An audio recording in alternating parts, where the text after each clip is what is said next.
তুমি কি service provide করো?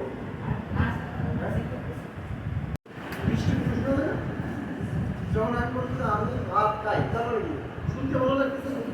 তাহলে একটা পরে একটা যে শব্দ গঠন করতে হবে। যেমন বলুন আই ইন রি 7 ক্লাস কি হতো কি একটা কিছু নেই তো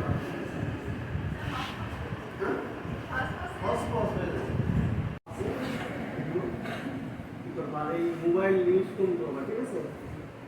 না করো এখানে না আর বাড়ি যাই করছে বাড়িতে করা যাবে ঠিক আছে এই যে হ্যাঁ আছে আছে ওই বই না কিন্তু লিখে এই ডাটা কেনার টাকা পাও তোমরা ঠিক আছে তাই না এটা তো আমাদের ঘরের ভিতরে আছে তো আমরাও বুঝি ঠিক আছে শীতকালে লেগে চলেও দেখাবে মা যাতে না দেখে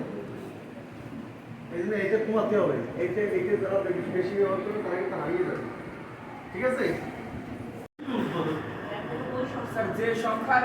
ওই সংখ্যা এবং এক ছাড়া কোনো উৎপাদক নেই তাকে মৌলিক সংখ্যা বলে। আচ্ছা তুমি বললে ওই সংখ্যা এবং এক যুক্তি আছে 2 এবং 1 এই সংখ্যা এবং 1 ছাড়া কোনো নেই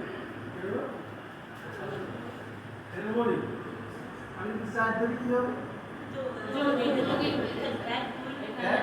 এক আছে দুই আছে দুই আছে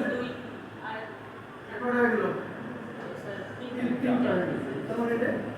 যোগ আর এটা 1 এর কি হয়েছে 1 গুণ 1